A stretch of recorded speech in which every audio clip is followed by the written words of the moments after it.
So everybody feel free to unmute yourself and talk at any time. There's no need to raise your hand. And I believe on this chat, I believe there's no chat on this call. So, you know, when you have something to say, just go ahead and speak up. Okay, let's get started. Just to chime in there, we chose not to use chat this time because of the people on the phone call, and we were trying to figure out how we might read questions that way. So really, truly, we will not think that anyone is rude when they say, wait, I have a question, before we were trying to jump between both modalities. But please, we are hoping that you are going to have questions for us today and that we have a conversation. Absolutely. Okay, so let's get started. Let me pull up the slideshow. Here we go. Let's see.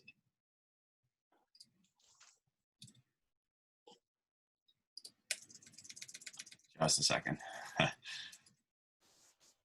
Okay. So first, I would say welcome. Welcome, yes, everyone, welcome, too. Welcome to everybody.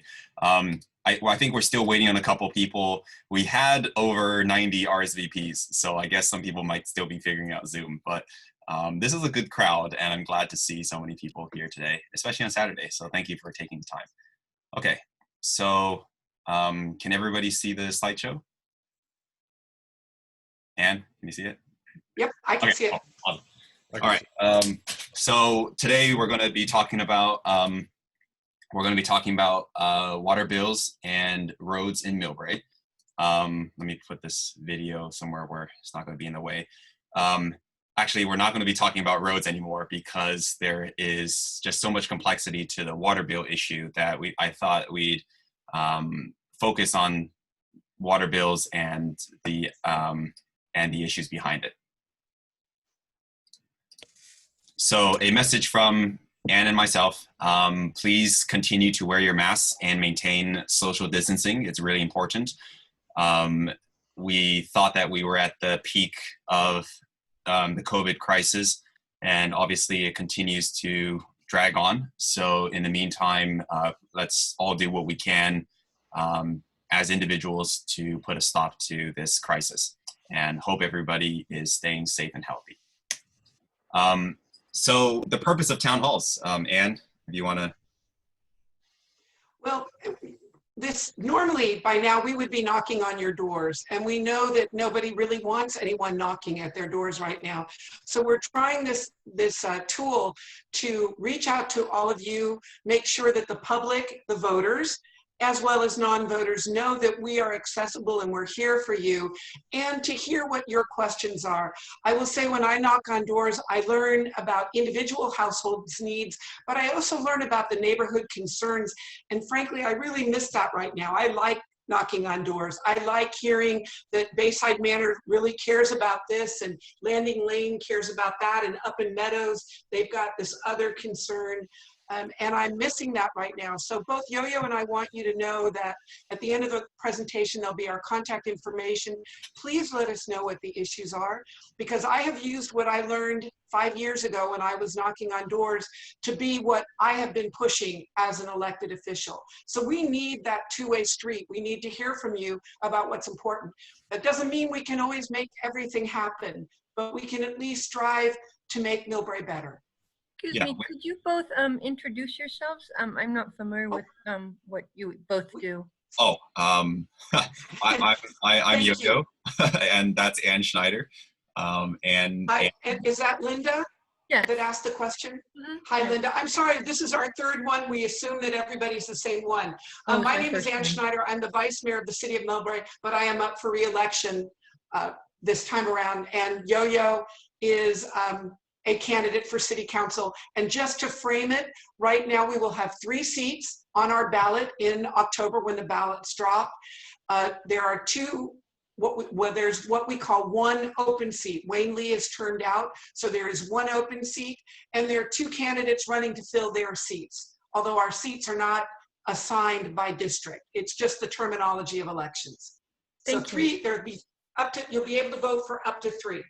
Okay, thanks a lot. So what we expect from participants, like I mentioned at the beginning of the call, is to please ask questions when something's unclear. We're going to be moving quickly, but again, just feel free to unmute your microphone, say question, and we'll stop the presentation and try to answer the question. And everyone can expect us to be responsive to feedback. We've gotten much better from 2 calls ago, a month ago, when we launched the campaign. And we're making these town halls as informative and as good of a use of your time as possible. And we hope that you will provide us feedback during and after the call. All right, next. So the agenda for today, roughly, we're going to give a background about why our sewer rates are so high. We're going to talk about why our water rates are so high.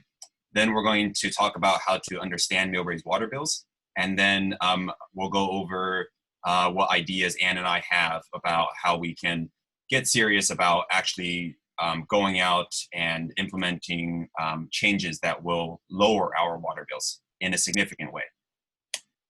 So to start, we should understand San Francisco Baykeeper. So San Francisco Baykeeper is a nonprofit organization that's a pollution watchdog. And they sort of targeted Millbrae, if you will, back in 2009 over what were many sanitary sewer overflow events. And we're going to talk about what SSOs actually are on the next slide.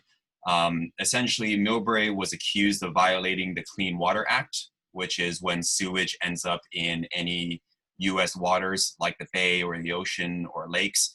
And Millbrae decided to enter what was called a consent decree in July of 2010, more or less a ceasefire between Baykeeper and the city. And the agreement included a $300,000 donation to an Oakland charity, $200,000 of legal fees and costs to Baykeeper's council. And we also committed to investing in and improving our sewer system. And the initial cost of the decree itself was $1.9 million over 6 years. And Ann, do you have anything to add to that about? At the same time, we did upgrade the sewage treatment plant, which you see right by 101. And we now have a nice quality tertiary, secondary water, which will come up when we talk about water reuse. Right.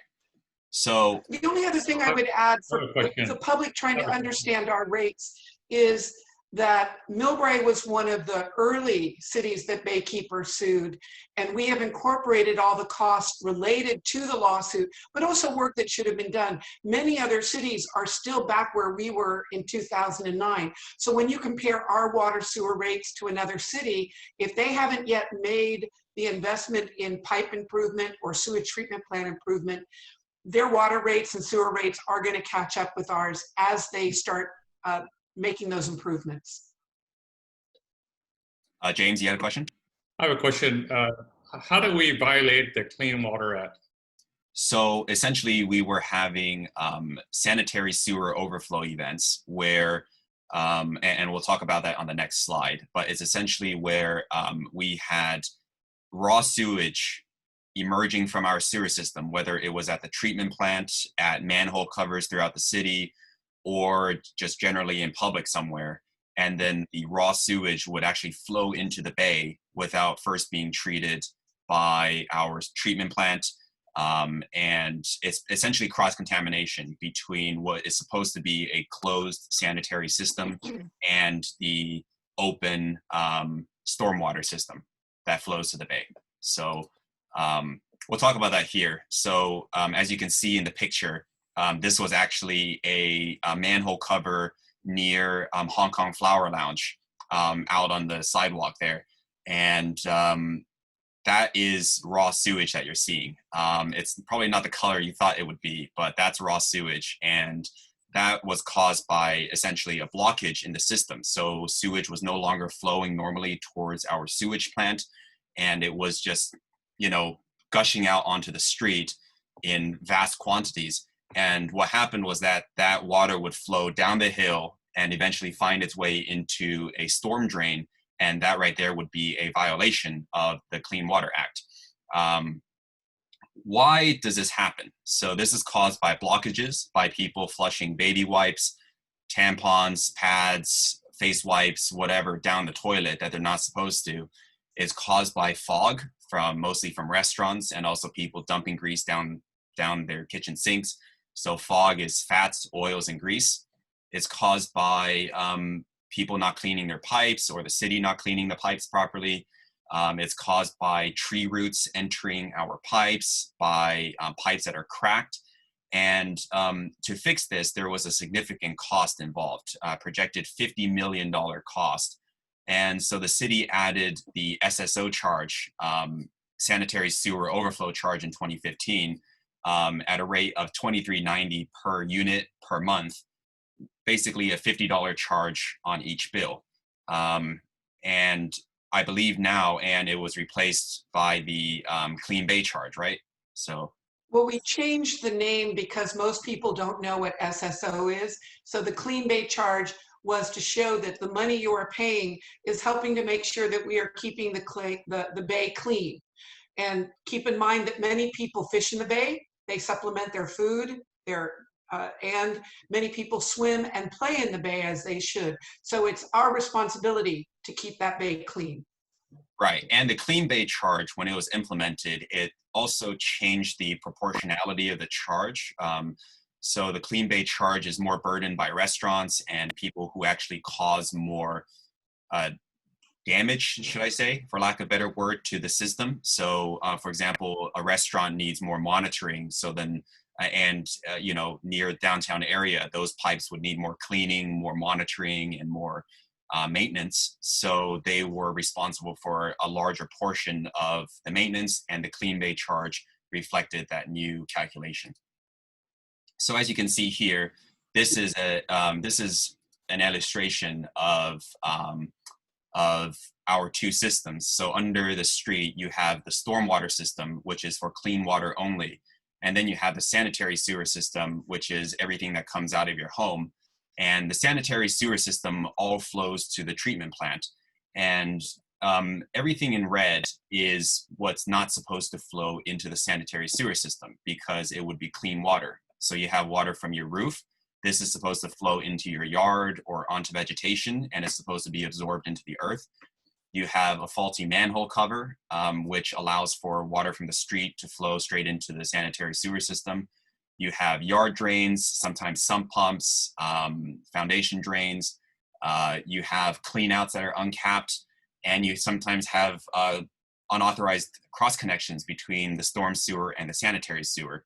And again, what this leads to is clean water that doesn't need to go to the treatment plant entering the sanitary sewer system. You also have infiltration sources. So this is caused by damage to the system. You have tree roots that break the laterals, and you have just the normal main pipes, the sewer mains that are cracked. And again, what this does, it allows groundwater and other water from the rainstorms, from things like that, to overload our system. And whenever the system was overloaded and the treatment plant couldn't process all the sanitary sewage waste that was entering its system, we ended up having SSOs, and you ended up having, during rainstorms and everything, you ended up having sewage leaking onto Millbrae streets.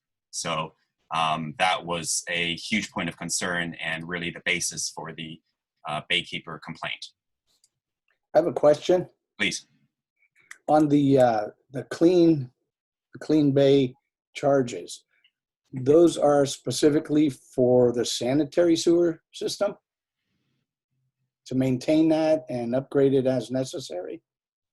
So my question is, you have that charge, which is for the sanitary sewer, which is basically normal sewage from residents, and you also have a sewer service charge. It seems to me that a sewer service charge is my residential sewage going into the sanitary sewage system, and the Clean Bay charge is there to maintain the same thing. They are So actually like both. Yo-Yo, let me try that one. Please, yeah. Yo-Yo. Yeah, it seems So like you're double it's a billing. good point.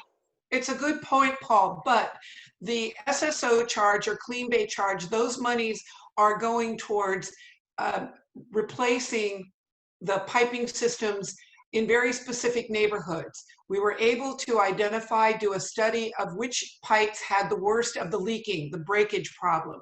One of those being in the Millbrae Basin, which sits above Cappuccino High School, and the other one sitting a little bit to the south of Hillcrest Avenue. So those monies are paying for major pipe replacement projects. And if you've been getting the city's updates on activities, as the city comes in and we did a big project near Cappuccino, we fixed those pipes. We did a couple of experiments with residential laterals. This, I don't have the cursor, but the upper pipe. And we've already seen a reduction in the amount of water seeping into the system. So that means we are achieving the commitments we made to Baykeeper. We still had to make, it wasn't just we paid Baykeeper, they went away. We had a bunch of activities we had to do. So that additional charge is to pay for those activities.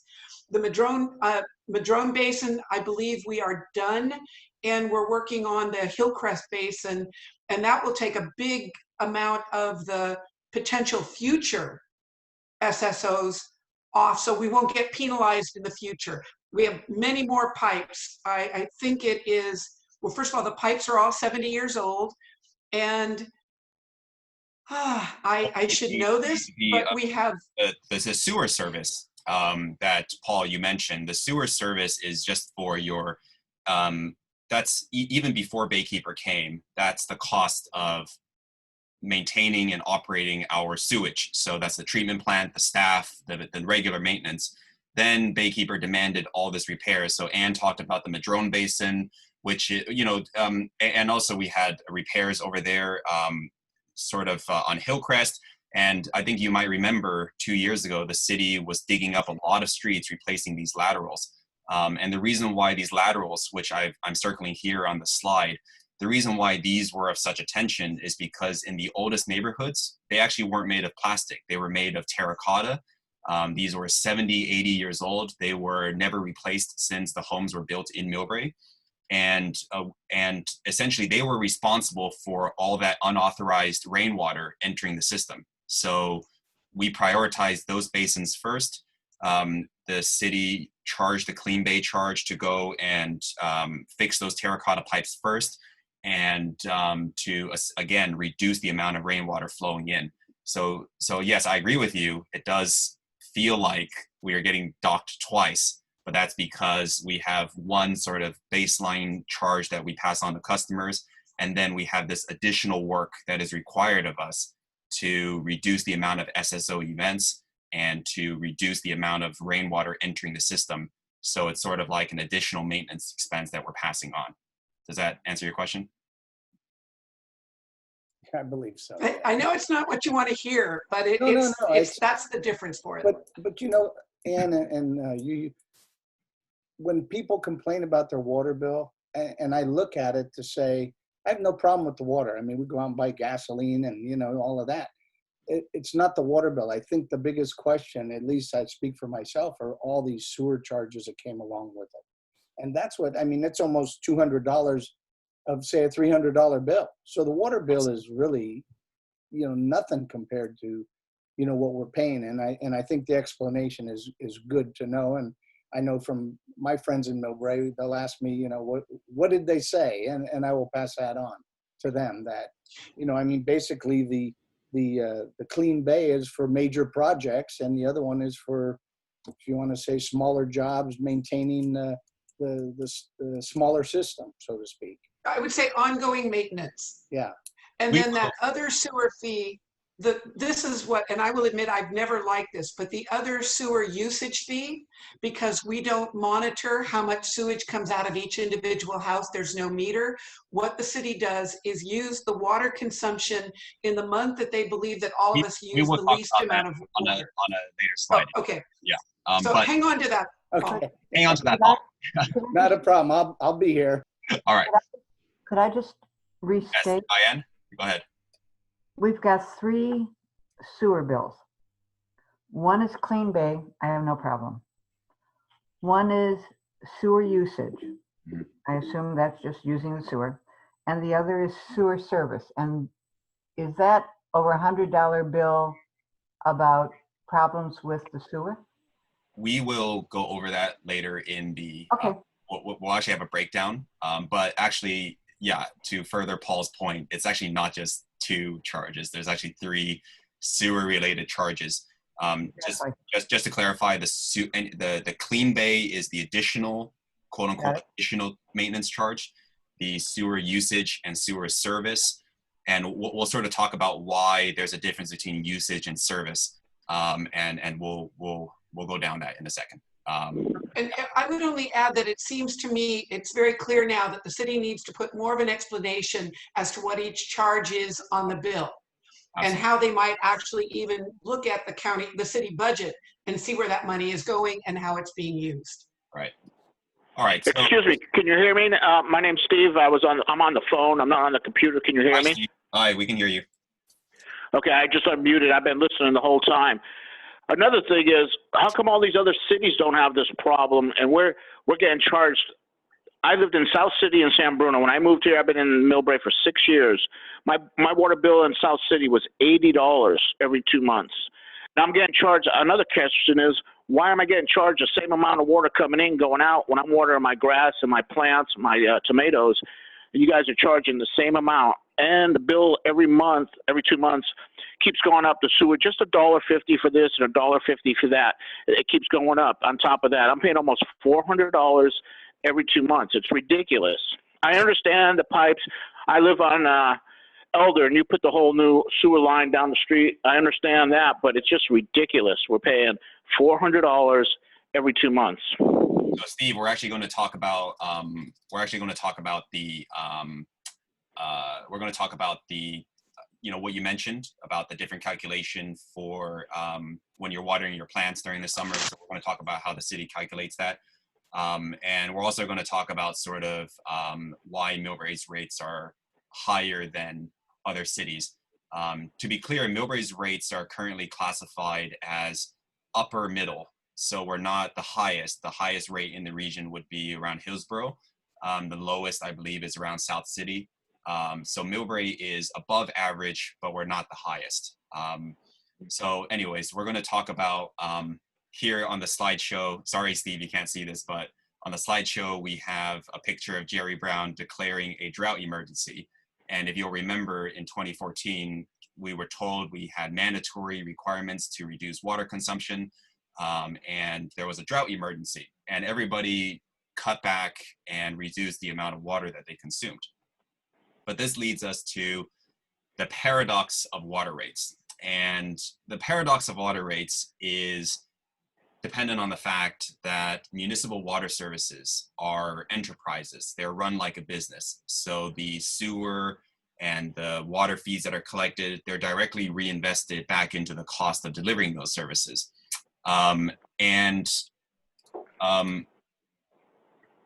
As a general rule, when customers save water, such as in a drought, or when people tear up their lawns and replace it with concrete and try to use less water, their bills will go up in the near future because there's less revenue being generated by the city, and therefore future rates will need to be increased to make up for the lost money from people not using and buying water. So this is one of those things that sort of drives people up the wall, because even as we're trying to save water, we're going to save water, you're going to save a little bit of money in the short term, but in the long term, you'll end up paying more because all of us make up for the amount of water that's not being purchased, okay? All right. So Millbrae purchases its water from the SFPUC, the San Francisco Public Utilities Commission. And our water comes from Hetch Hetchy, which you can see, where's Hetch Hetchy? It's behind my screen here, but it's right. Yeah, sorry, I have another window blocking it, but Hetch Hetchy is around here. The water comes through a bunch of pipes, tunnels, and plants, and it comes all the way here to Millbrae, right over here. And SFPUC's water is expensive because there's a lot of maintenance involved in the system. It's a very extensive system. And in the early 2000s, they decided to implement a $4.8 billion bond finance capital improvement program to make the system more earthquake safe. So this guarantees the security of our water in the event of an earthquake. So they went around and basically renovated the entire system. It's still ongoing, almost 95% complete, I believe. But the cost of that bond, the cost of the maintenance, is directly added into the cost of the water we drink. And you would have seen that, especially people who live in parts of the Lomita Hills neighborhood and the Meadows neighborhood, where they replaced the piping systems and they replaced the water treatment plant above Meadows Pool at the top of Helen Drive. So sadly, SFPUC, like PG&E, they should have been banking money from all of us paying over the decades. They didn't. And they said, oh dear, now we have to do it. And they upped rates significantly on all their water customers. Not just Millbrae, but all the way down to Mountain View. Oh yeah. So here's a chart of SFPUC's water rate increases. So the chart starts at 2014 and it includes their projected rate hikes into 2029. You can see here, this was the rate in 2003, 88 cents per unit. We're going to use, by the way, we're going to use the word unit a lot. A unit is 100 cubic feet of water. It's 748 gallons. It's how water is metered in America, and it's how water, I guess, is sold to us as a wholesale customer. So back then it was 88 cents a unit. And in 2014, about $2.40 a unit, and currently it's about $4.10 a unit, as you can see here. And it's scheduled to increase a lot, by more than 50%. As you can see, it's already quadrupled in the past decade, and it's scheduled to go up even more. This is the price of water that we get charged by SFPUC. The honest truth about it is that we have little to no control over the cost of this water. And this, by the way, the cost that you see here is not the price you pay, because on top of SFPUC's rates, we have to pay additional charges too, because Millbrae adds its own overhead onto the cost of this rate. So this is the rate that Millbrae gets its water at, and then Millbrae sells us the water as the customer at an even higher rate. So what you should understand again is that SFPUC's rates are very high, and they're going to get higher. Any questions so far? All right. So how do we get in this mess with the water rates? And one of the main reasons is that after 2013, Millbrae failed to keep up with all of these significant increases in the water rates. So if you look on this chart, the orange is the cost of water from SFPUC. And if you look at the blue, that shows the price of Millbrae's water. So as you can see, after 2013, the water rate just stopped increasing. So we increased between 2010 and 2013, the water rate by 28.7%, even though SFPUC's water rate was going up 70%. And it gets really severe in 2016. So as you can see, even though SFPUC increased their water rate nearly 180%, that's close to 200%, doubling the water rate, Millbrae only increased its water rate by about 30%. So that whole gap, Millbrae was essentially subsidizing the public's water. We were drawing down our reserve fund. We had a good reserve fund going at the time. We were eating into our reserves in order to avoid raising water rates. And, we labeled this negligence because, quite frankly, this was the leadership at the time not making the hard decisions that needed to be made. And we didn't keep up with the severe increase in water rate. And only in September of 2017 did we decide to, start raising our water rates to keep up with SFPUC's rates. And we had to pay for maintenance of 75 miles of pipes. We had to start paying for the actual price of water. And that's why suddenly in 2017 and onwards, we as residents have been hit with such severe and such noticeable increases in our water rates. Anne, you have anything to add to that? Go ahead. Okay. So we're going to go over the water bill real quick. And we acknowledge that it's very difficult to understand.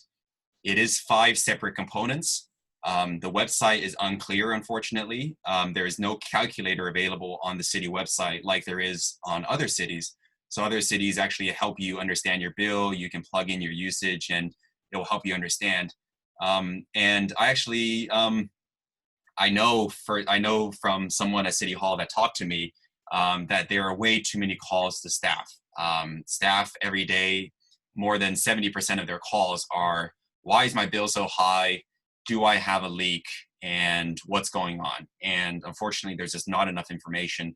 And many rumors about how to save money are actually untrue or misleading, which is a disservice to our customers. So we're going to start this calculator. I'm using my family's bill. We are 3.5 people. We live relatively conservatively. We're not taking 10 showers a day. And I think our usage is reflective of an average family home. So let's start with the service charge. The service charge is a fixed monthly charge, and it depends on your meter size. So this is literally the size of the water pipe going into your home. If you brought your bill today, you'll see a meter charge next to your usage, and typically it will say 0.75. It might also say 1.00. And the most common meter size is actually going to be the 3/4 inch meter. That's the smallest meter, and it's most common for a single family home. And so for a 3/4 inch meter, it's $25. The rate is going to increase 2 more times, 10% each time until 2021. And so I take my meter, which is 3/4 of an inch, $25 a month. I'm going to multiply by 2 because there's 2 months on each bill. So we get $50 each bill. And that's what you see here. Okay, so it's $50 per bill. Any questions? I would only jump in here that council has, in the same way that previous councils deferred maintenance and deferred increasing water rates because of the COVID experience and the need for washing hands a lot and keeping things cleaner than we might have before, we have chosen not to raise rates this year. That will mean that there's a shortage, but I'll come back and talk about how we've tried to fill that budget gap. But you'll see on your next water bill, there will not be an increase. So, I have a quick question. yeah, Marissa? Yeah, I'm looking at my bill, and I happen to have been here for a while, so I also pulled a bill from 2011. So I'm kind of doing a quick comparison. The service charge has doubled. Is that because now we're trying to make up that difference? It seems like, and the rates have in fact increased for the meters. You mean well, looking at I don't have your bill in front of me, but I chart all of our bills since 2006.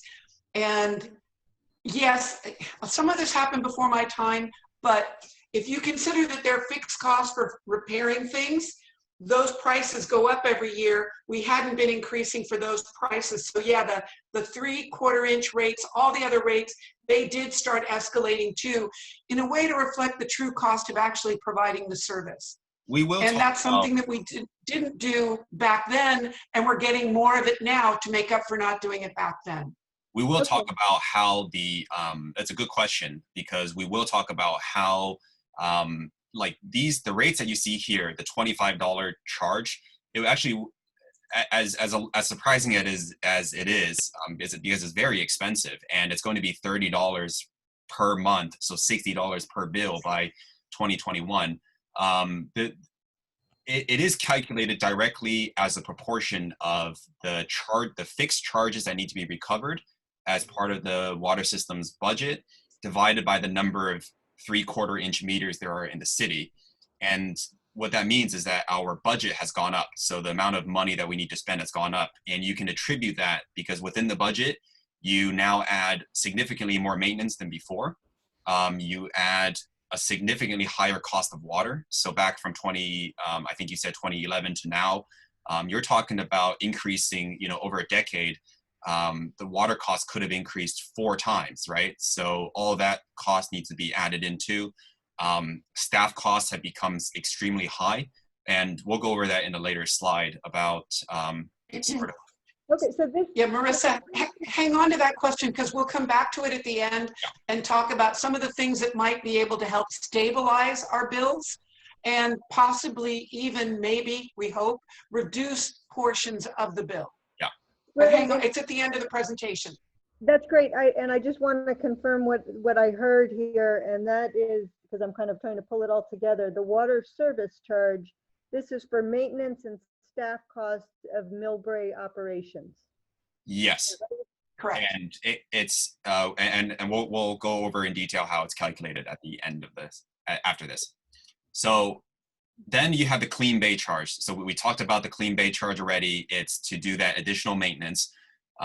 This is 23. This is the same for everybody, no matter how big your meter is, how much or how little water you use. It's a fixed monthly charge, and it's $23.71 times 2 because we're on 2 months bills, and that's $47.42 per bill. So I've added it in here, and my bill is now $97.42. And the clean bay charge is going to increase 5% a year, and it has been increasing 5% a year. And going back to Steve's question about why is this bill different than South San Francisco's?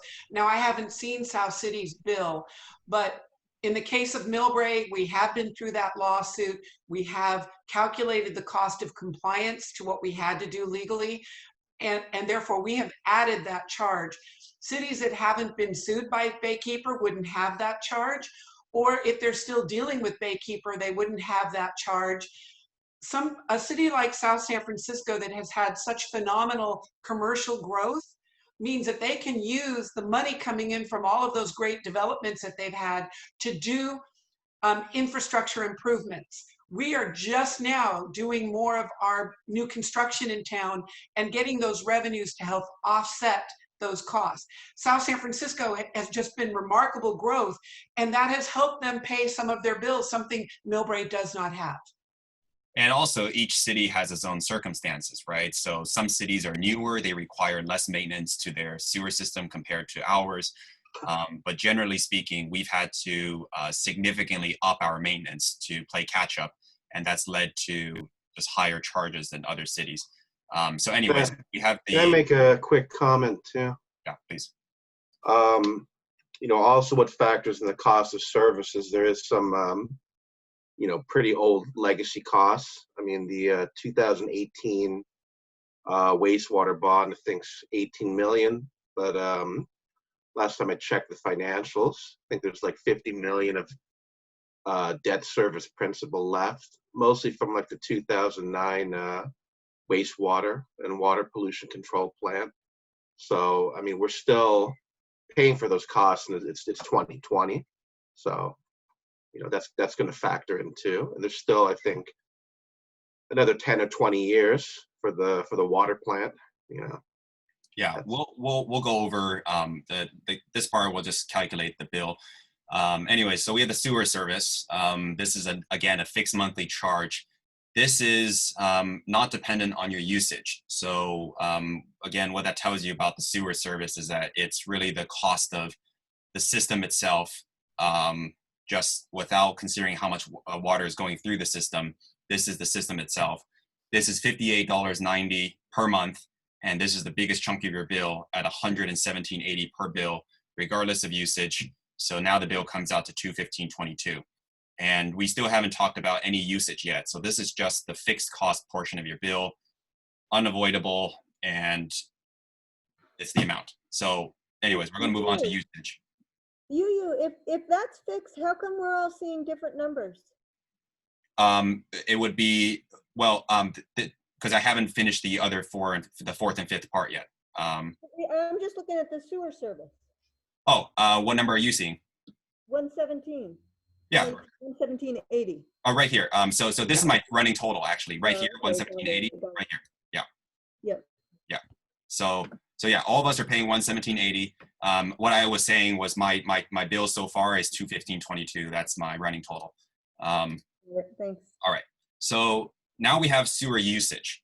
So this is a variable charge. So this means that it depends on how much you use, and it's calculated per CCF. So that's the unit I was talking about. And the city wants to be fair. So they calculate it based on the lower of these two metrics. Okay, so you either take your usage for the past 2 months, so the usage on the bills that you have in front of you right now, or they take your average winter usage, because what they're assuming is that in winter, you're not watering your plants, you're not washing your cars, and that all the water used goes straight down the sewer. So that really better reflects how much water you're actually sending down the sewers. I heard that in some other cities, they actually have a sewer meter. So there's a meter that calculates how much water you're sending back down into the sewer system, and they bill you that way. But in Millbrae, we simply make this assumption that your winter usage is as accurate as it gets in determining how much water you're sending down to the treatment plant. So it takes the lower of the two. So if you use less in the winter, and your usage in this bill, for example, you water the plants, you wash the car, and you use, let's say, 11 units, but then in the winter, you usually only use 6 because you're not watering the plants, then it will charge you for 6 units of sewer usage, if that makes sense, okay? So for my family, on my bill, we used 8 units, but during the winter, we actually only used 7 because I've been washing my car a little bit, I was watering the plants, so I was actually only charged for 7 units because I used less during the winter. So I take 662, this is the same rate for all residents, and I multiply by 7, and I get 46.34 per bill, and my running total now is 261.56. Next is, and the last part, is the water usage. So all residential customers pay the same rate. It's per unit, and this is the simplest part of the bill. You just take how much water you used, and you multiply by 8. One of the concerns I hear from people all the time is, well, I really tried to cut back usage this month. How come I'm still being billed the same number of units this bill as I was last bill? And the reason for that is because there's a little bit of rounding going on. So in Millbrae, we only get billed when we complete a whole unit. So if you used 5.999 units, you're only going to be billed for 5 units, but you're going to be billed for that 0.999 on your next bill once you cross into the full unit, if that makes sense. So sometimes you might just happen to be billed when you use a partial unit, and then the next month you're going to be charged for the other half of that unit, and that's what explains the discrepancy. More than likely, you don't have a leak and you don't have a meter error. So for my bill, we have $10.40 a unit. This rate is scheduled to increase 15%. Well, this was deferred, but then 10% in 2021. And that brings us to $83.20 per bill. And this brings me to a grand total of $344.76 per bill. And that leads us to the breakdown of my final bill. So the colored region on this bill, the part in color, is the fixed cost. So this is the cost that I couldn't avoid by using less water. I used 8 units of water here. I had my winter usage, and my bill comes to $344.76. This bill, based on the normal escalation schedule, is actually scheduled to go up 10% by July of 2021. Obviously, this has changed a little bit based on, because the council has deferred the increase. And I also have other scenarios in here. So for example, if I save 25% usage, my bill will only go down 8%. And the reason for that, so again, if I save 25% water, I'm only going to save 8% on my bill. The reason for that is because there's so many fixed charges. So the colored portion remains the same, and I can only shrink that gray portion there. So I only save about $28 in 2 months. I save $14 a month by significantly changing my habits. And if I decide not to even use water, I still have to pay $215 every 2 months. So this is the part that people are really bummed out about, because if you decide to go on holiday or something, you still have to pay the fixed charges, the Clean Bay charge, the sewer service, and the water service. So, Anne, do you have anything to add before we move on to ideas? No, go ahead. Okay, cool. So we're going to present 5 ideas about how we can lower the rates, okay? The first idea is to implement a tiered rate schedule. This is similar to PG&E, many other cities in California and across the country. And it also includes cities like San Francisco.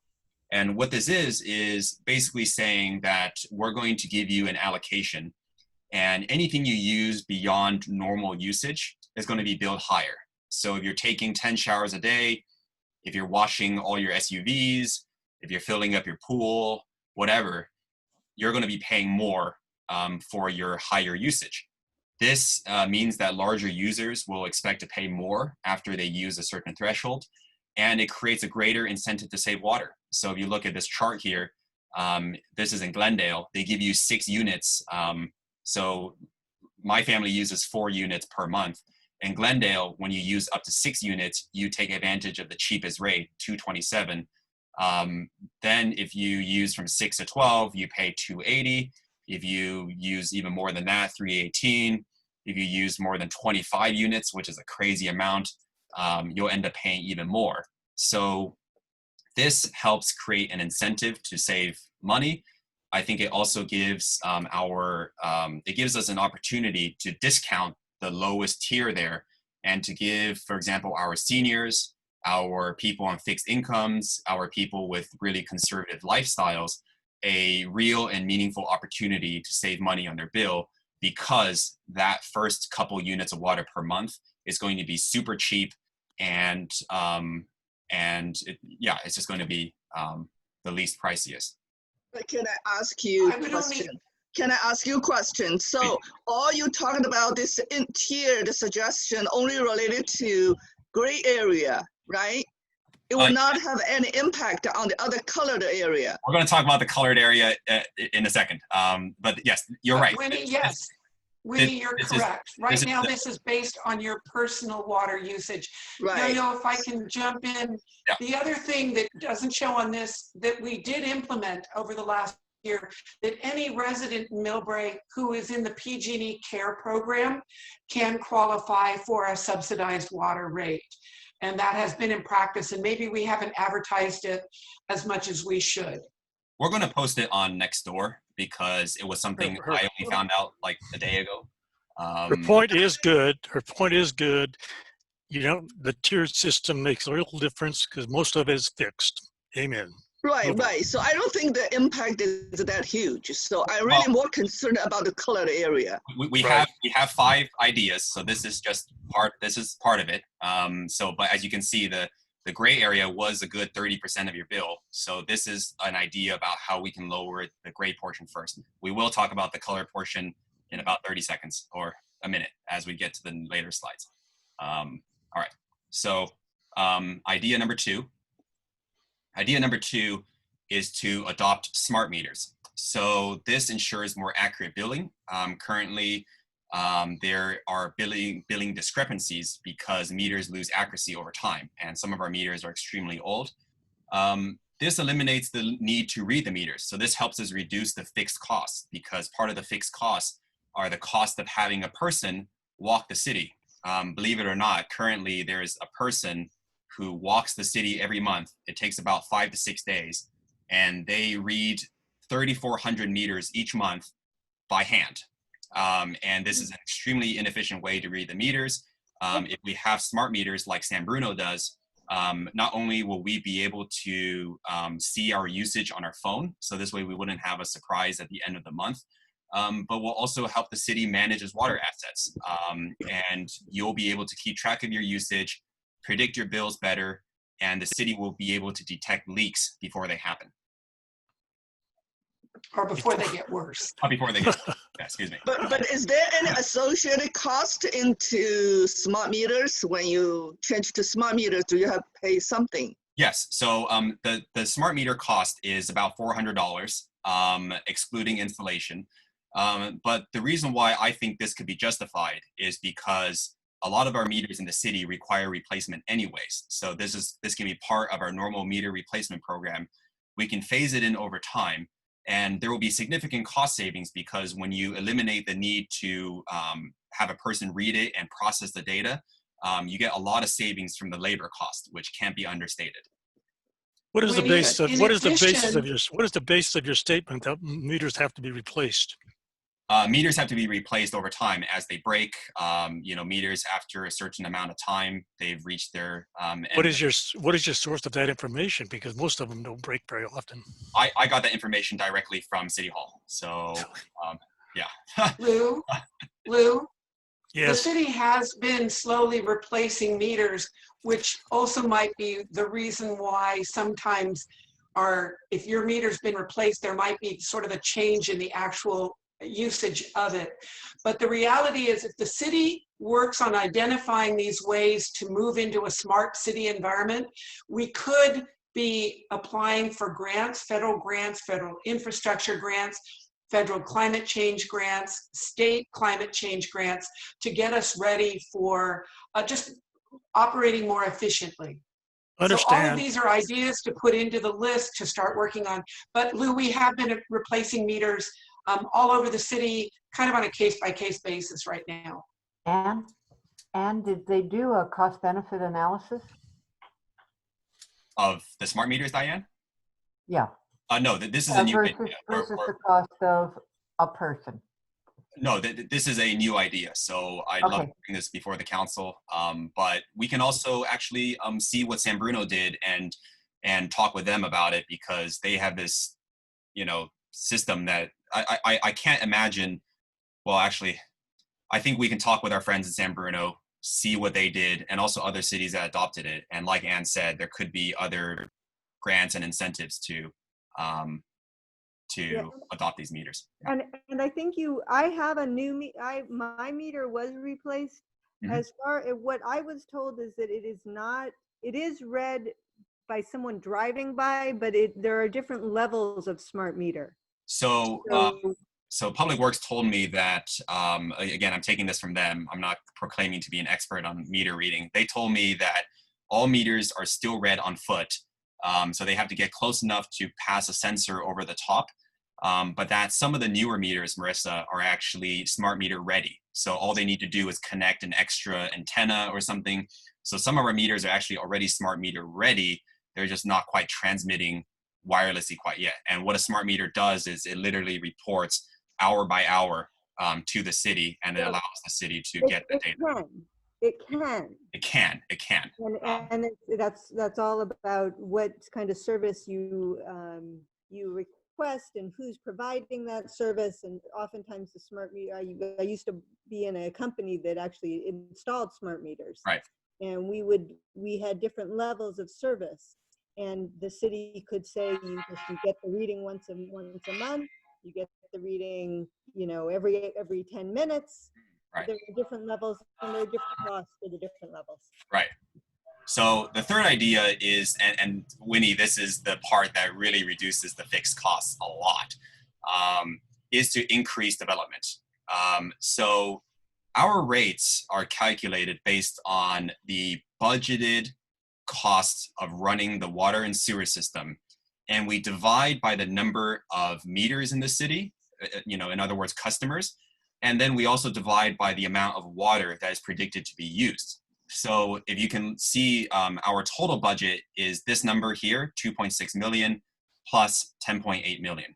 This is Millbrae's total water budget for 2021-2022. We then divide by the number of meters, 7,337. And this is how we arrive at the $30 service charge per month per 3/4 inch meter. So that's where that number comes from. We have 10.8 million of variable revenue costs, and then we divide that by the amount of water that the city is going to use per year, 843,000 units of water. And that's how we arrive at our per unit cost here in 2021-2022. Okay, so just like if you were splitting a bill at a restaurant with more and more people at the table, assuming everybody is consuming the same amount of food, we can directly lower these fixed costs because the cost of the system, there's only so many costs, right? Like you only need to maintain so many staff. Possibly as the system gets bigger, you may have to spend slightly more money on maintenance, but things like overhead, liability, vehicles and equipment, those costs remain the same. And when we can spread them out over more people and more usage, so we can reduce those costs. So some examples, Office Depot wants to redevelop into mixed use, right? We have TOD1, TOD2 at the BART station, where we're going to have hundreds of units of new housing, as well as hundreds of thousands of square feet of Class A office space. We have the El Rancho Inn that is scheduled to become hundreds of units of housing. And we have our downtown revamp that we want to put in. All of these ideas can easily increase the number of customers we see in the city. And essentially what that is you're going to have the same number, approximately the same number, 2.6 million of fixed costs. And if we can get this number, for example, up to, let's say, 8,500, we're going to significantly bring down the per month charge, or at least we can start to stabilize these per month charges for customers. And the same thing goes by the units of use. So if we can have these larger commercial tenants who consume more water and who purchase more water, we can actually start bringing down the per unit cost of water per month for water per unit for our customers. There's also an additional way to reduce our long-term fixed costs, Winnie. So if you look at TOD1, the project that should have been able to break ground on the west side of the train station, and TOD2, the gateway at Millbrae Station, both of those projects, as part of their ability to build in Millbrae, are replacing the stormwater systems running through that area, the water systems running through that area, and the sewer systems, as well as bringing in purple pipe so we could in time be able to recover the recycled water from the sewage treatment plant and get that pipe up. So both of those developers are replacing our entire city of Millbrae piping system as part of their ability to make a profit in Millbrae. That is something we, the ratepayers, won't have to pay for, right, via the city won't have to pay for it. And one of those culverts is actually big enough to drive a car in. We're not talking about a simple half-inch pipe. It's very considerable public works projects.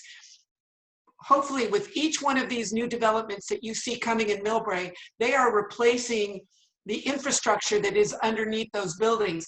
The reality for the train station is almost everything in Millbrae drives through, drains through that area or will be pumped back up that area. So those two TOD projects alone are replacing a considerable part of our infrastructure at no cost to us.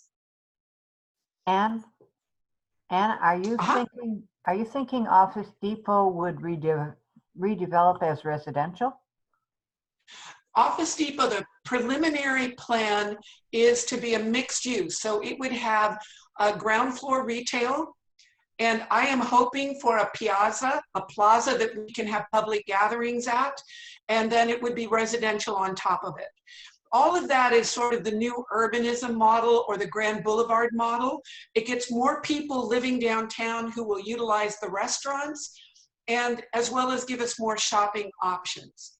I like the idea, So, but yes. it's hard to imagine residential on that corner on El Camino. It's going to be different, but yeah, and also the other part of that is if things go according to plan, parking for that project would be underground and in the middle. So you probably never even notice the amount of parking that is in the Bellamore, the big development down near where the movie theater used to be, right across the street from where the movie theater used to be. That's the Bellamore. It's sort of a multicolored. Is that San Mateo? No, that's in Millbrae, the Bellamore. It's Really? right across, yeah. And that one, and all the parking is inside of it. You don't see the parking. We will have a we'll have a future presentation on the upcoming development in Millbrae, but I think what's important to just keep in mind is as we get more tenants, as we get more water users, the fixed costs massively level or reduce. Yeah, or reduce. Level or reduce. And the bigger tenants we get, you're talking about large office buildings, they use a lot of water. So, that's going to help us. Well, actually, and just to kind of clarify that, all of our new buildings are going to be built, according to the new state laws, will be built to at least silver level LEED. Mm-hmm. That means that they are going to recover stormwater on their own properties to reuse in their own properties, and they'll be, the piping systems inside these buildings will use that water, for example, to flush toilets, as opposed to using clean, Hetchy, very expensive water for flushing those toilets. And they'll be collecting stormwater to water the plants within these developments. So each one of these new buildings is going to be so much more water and energy efficient than any of our older residential units or commercial units. Because I hear that a lot. It's like, and we don't have enough water. These new people are going to take all our water. They're going to be so much more efficient. And if we add in a tertiary, a third level of water cleaning, that's tertiary, we'll be able to bring that purple pipe water up to the golf course. And then the golf course wouldn't be using high quality Hetchy water to water a lawn.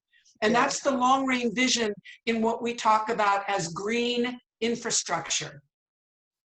So it's kind of exciting. It's going to take a long time to get there.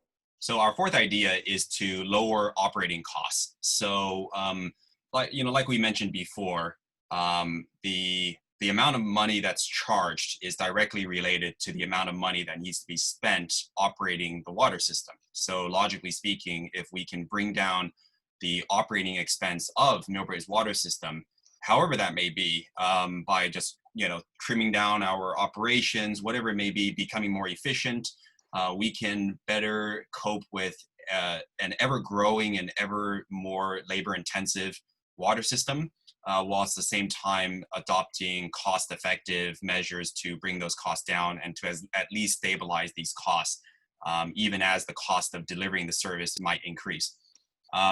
So as you can see in this chart here, a big portion of the red there is the cost of water that we pay to SFPUC. Again, not much we can do there. But the purple and the blue, the purple is the supplies, the services, and the blue is the salaries and benefits. So we can see ways about how we can we can stretch the blue and the purple even further. So we can reassign people, we can streamline operations. My goal, I think, for Millbrae is to make it much more digitally advanced. We shouldn't be mailing out water bills if people don't want them to be mailed out. People should have paperless billing options. People should be encouraged not to mail in checks, because mailing in checks actually takes up a lot of city time to process and to post onto your account. So many calls to the city are about checking leaks. If we can get those smart meters in, we can actually put those people to better use. Instead of taking those calls, we can check leaks remotely. People can check leaks online. And we shouldn't have to operate a water payment counter. It should be really easy to pay by phone, pay by online, just like you would your credit card or your mortgage statement or your car payment. So yeah, I'd like to find ways in which we can really streamline that. Anne, anything to add? That's good. Okay. I think it's all about working smarter. It really is, in our last town hall, we talked about how understanding that we have a lower police budget than most other cities, we should start using technology like license plate readers to help us patrol the city without having actual humans out on the streets. This is the same thing. How can we provide good customer service to the customers that buy water in Millbrae, but at the same time not have to literally put people out there? And one of the ways to do that is to use technology. And idea number 5, this is just, again, an idea, is to place sewer costs on the property tax roll. So the reason why a lot of other cities have such reduced sewer costs and why a lot of people don't get charged for sewer usage is because their sewage costs appear actually on their property tax roll. So we're currently, I believe we pay a stormwater assessment on our property tax roll, as well as other assessments like for the library, for fire. And by adding the sewer costs on there, it would be more predictable from year to year. It's tax deductible in certain situations. It can make it easier to finance future projects using public money. And I think it just would reduce the day-to-day burden on ratepayers. Not saying you wouldn't have to pay it eventually, but this is one way to quite literally reduce our bills. And that's the end of the presentation. You know, we would like to see if you guys have any ideas about how we can get those water rates lowered. And yeah. Or just questions in general. Yeah, or questions in general. I have a question, whether SFPUC's rate can be increased automatically by PUC itself or voter has to approve? How the rate was increased in the past? So SFPUC is you know, it's a commission. It has a board of directors, and they do a public hearing before they increase rates. But in order to prevent rates from being increased, you have to have a lot of people actually write protests, and I don't think it's ever happened. And I don't know that. Yeah, you know, like it's the same thing for Millbrae. So Millbrae, for example, before Millbrae increases the water rates, it sends out a little postcard to everybody. But I don't think a single rate hike in Millbrae has ever not happened. It's a formality. It's a Prop 218 formality. We tell people we're going to increase it, and we end up increasing it because, I mean, quite frankly, I'm not sure I would call it a formality. It's a fact that it costs money to lay pipes and to fix pipes and to clean pipes, and how well, and every time we defer maintenance, we're just postponing that payment. And I think one of the things that we need to do is to realize that basic maintenance is a critically important thing to do, and we should only do it at the most dire circumstances on that. So the previous councils looked at the recession from 2008 and said, oh, we don't want to escalate at this time because our residents are hurting. But they did postpone it for all of us currently feeling it now. And we heard it more because we had to make up that time.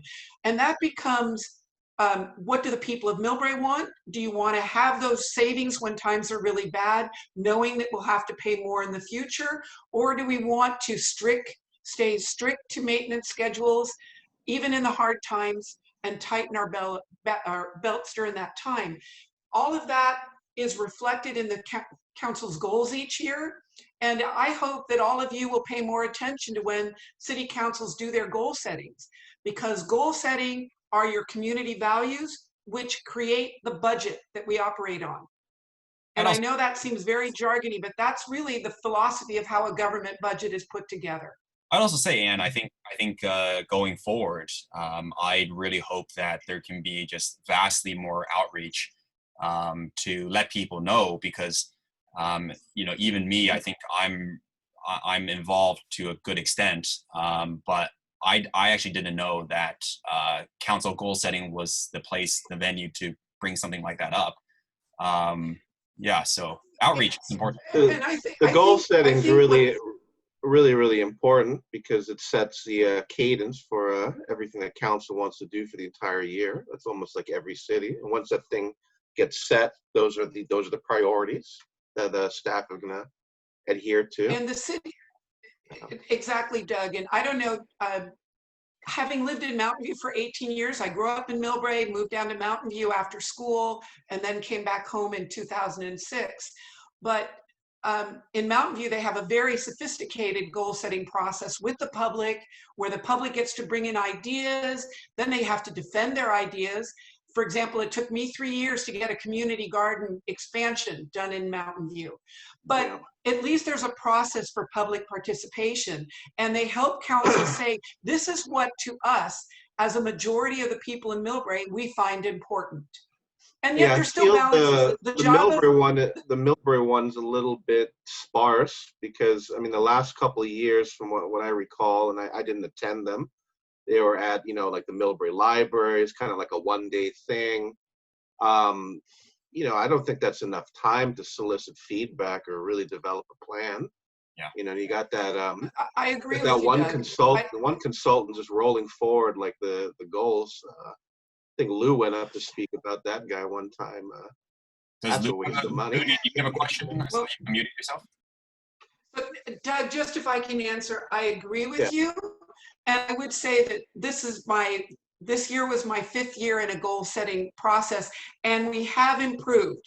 It's been tiny and incremental. And on top of it, some things we have to do. Making sure that water and sewer our services are delivered is a have to do. And yet it's getting better. We have more participation. We have more of our committees and commissions, which actually leads me to an idea that didn't make it on the slide. I have been trying for 4 years to create an infrastructure or public works commission for the city. We have retirees here in Millbrae who have worked for some phenomenal cities, for Palo Alto, for San Francisco, for San Mateo. And we could utilize the skills of our residents to create a commission who really dives deep into the costs of providing public services if we had a public works commission. And we got it onto goal setting. Wayne supported me on that, but only Wayne and I voted for it when it came time for goal setting. So we still don't have that. It's still on my wish list. I believe in public participation. I believe in empowering our committees and our commissions and giving them real work to do. So that is another thing to put on the future list. Anyone else have something to say? Lou, I think you were unmuting yourself earlier, or Linda? Hi, this is Linda. Hi, thank you for doing these meetings. We're getting more information in the last month than we have in the last 10 years. So I pay my bills online through Bank of America. I think now Millbrae Water is the only one that Bank of America has to cut a check and send it physically to the water department. Right. Every once in a while, Millbrae loses my check. They send me a notice warning me they're going to shut my water off. I go down, they found the check. What's the problem? Is it Millbrae's accounting system that's not adaptable to getting a direct feed from Bank of America and all the other banks? So it is, and you know, so currently we actually have a new finance director, and the finance director is going to really drive home that online billing system that we've been talking about. So the city actually already like kind of purchased the system, and it's already moving forward on it. But I'd really like to see that come in much quicker, so that you can, like if you choose to pay by Bank of America, instead of, for example, an automatically debit from your account, an automatic debit, at least it can be electronically sent. And the Millbrae, the Millbrae Finance Department will definitely have that capability in the future. You know, currently, from what I understand, the city is just swamped with the amount of checks coming in, and I'm sure you can imagine the mail like coming in can get misplaced. And you're right. I mean, that's a disservice to customers when they have to go through all that. And that's what I'm talking about. That's one of those inefficiencies with staff that we can eliminate with the proper use of technology. Great. Glad Linda, to know you're working on that. You know how you can, I'm sorry, Linda, you know how you can help, because we pay our public utility bill electronically and have never had a problem. That's with Wells Fargo. But it helps. Local government, politicians, and our staff are not omnipotent. It helps when we hear those things. Like, I know Mr. Ruggiero has contacted me about the water rates, and sometimes we can't figure out why suddenly the water usage seems to jump up. But at least if I know, I can keep asking staff what's going on. That led to the care bill on that, but I wasn't aware that B of A had that problem, and I wonder if it's also a bank by bank problem. Well, no, and but I can add it to my list. As far as I know, I worked for B of A for 30 years, and I worked for 2 other companies since then, and we were, able to receive electronic online payments from everybody. There was a very simple thing for the head accountant person to set up the link so that all bank payments came in. So this is a Millbrae problem from what I could understand. It's a Their Millbrae system is not We'll follow up on sophisticated it. enough Yeah. for whatever reason to accept online payments. Yeah.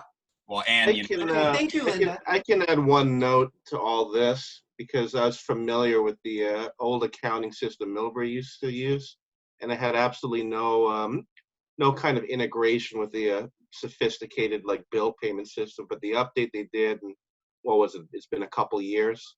I 2 think there's years, about intent 2 to years roll ago, out. but it's, yeah. It's piece by piece because this ERP, enterprise resource planning system, is modular.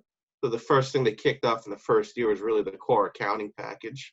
And it's probably going to take another year to, well, you know, we have the pandemic too, but it's going to take a little bit more time, I think, to unroll that utility billing module. But I think that's part of their plan, you know. For everybody else on the call, Doug is a longtime Millbrae resident, graduate of Mills High School, and is a CPA and a former finance director of Portola Valley. So again, another thing that shows that we have residents with amazing skill sets, and we need to learn how to make use of everyone. We're a small city with a very small staff, and I feel for how small our staff is. When I was a manager at the city of San Jose, I had 7 employees just to work on commercial garbage and recycling. And we have one person who does all sustainability issues.